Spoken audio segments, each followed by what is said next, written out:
Tramplers can be a big problem to deal with when encountering this machine, so let's make sure we're taking the best steps by using these tools and information.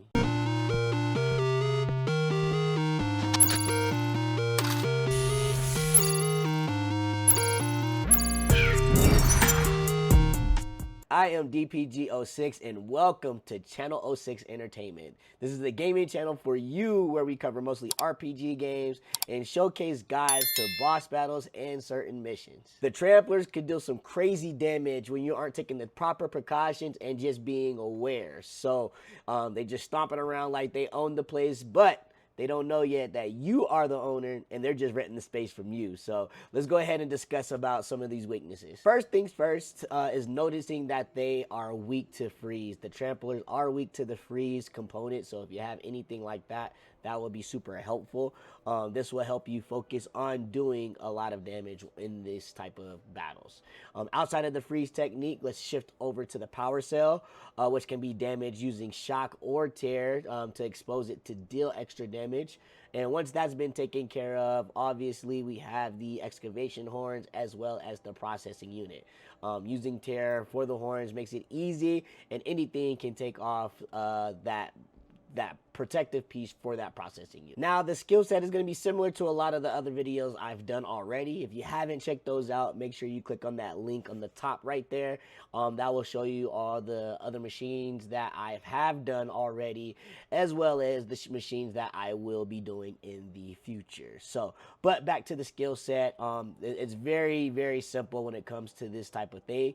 Now, under the Prowler, the one that I focused on would be Hunter's Reflex.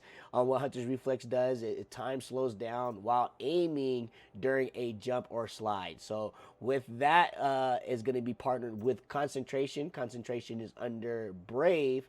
While aiming, toggle with the R3 to slow down time, which is super helpful. There's a skill out there, I've discussed it in my previous videos once again, where you want to use the jump first and then aim down sight later, to where then you're not wasting your concentration. So, and then having concentration plus with that increases the maximum duration of concentration.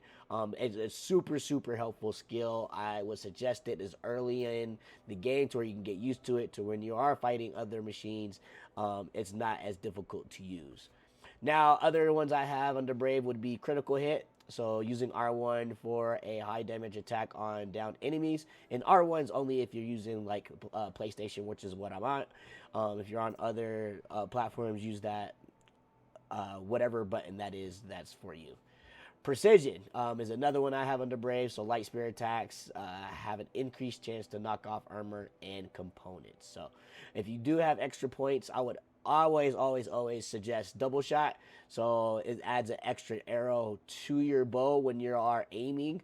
Same thing with triple shot. If you have the extra points, get into that, because it helps do additional damage to any of the machines. It's very helpful.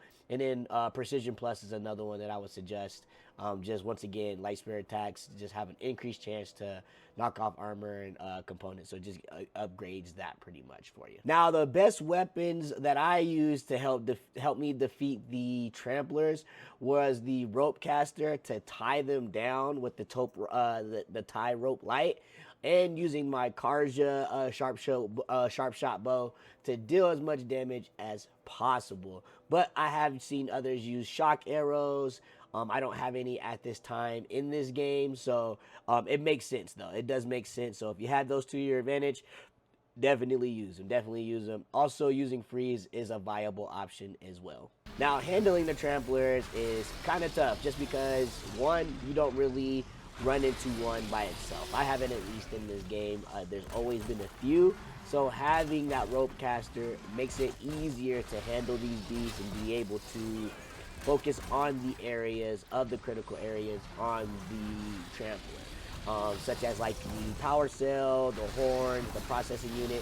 It makes it a ton easier to where you don't have to keep dodging around and looking around, to where then you can just focus on what area is that you're looking to destroy. So tying them down is going to be key.